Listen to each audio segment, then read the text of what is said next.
Tahukah Anda bahwa jauh-jauh hari sebelum terlahir ke dunia, manusia sudah terikat perjanjian dengan Allah. Dan tidak ada satupun rasul pun kecuali mengingatkan janji itu, sebagaimana dibenarkan dalam Al-Quran. Dan mengapa kamu tidak beriman kepada Allah, padahal Rasul menyuruhmu supaya kamu beriman kepada Tuhanmu? Dan sesungguhnya Dia atau Allah telah mengambil perjanjianmu, jika kamu adalah orang yang beriman. Al-Quran Surah Al-Hadid ayat 8.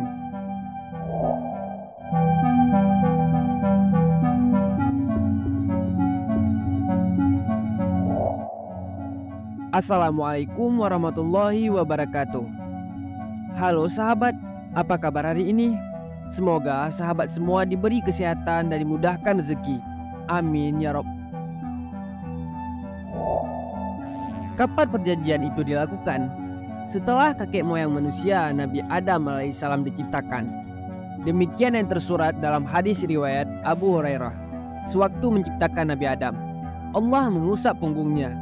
Maka berjatuhanlah dari punggungnya setiap jiwa keturunan yang akan diciptakan Allah dari Adam hingga hari kiamat. Kemudian di antara kedua mata setiap manusia dari keturunannya Allah menjadikan cahaya yang bersinar. Selanjutnya mereka disodorkan kepadanya.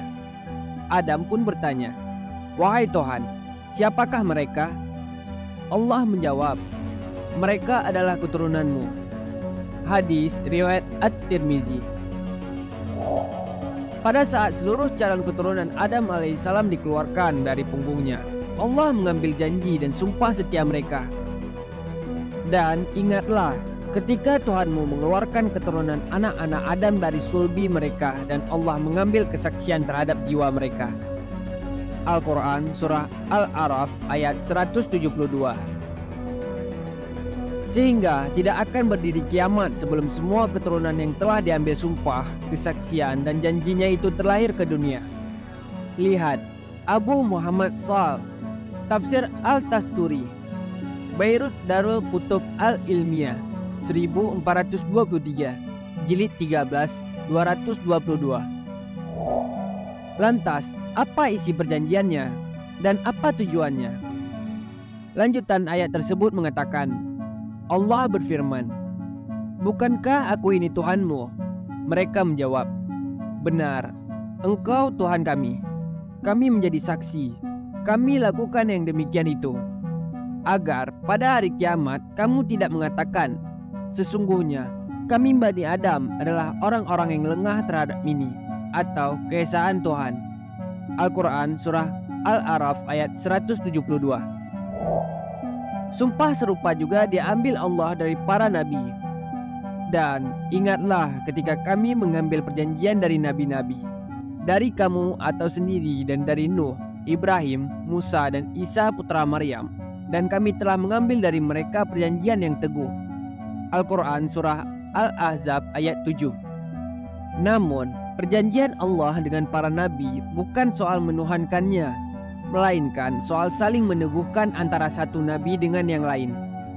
Soal penyampaian risalah dan tugas-tugas kenabian lainnya.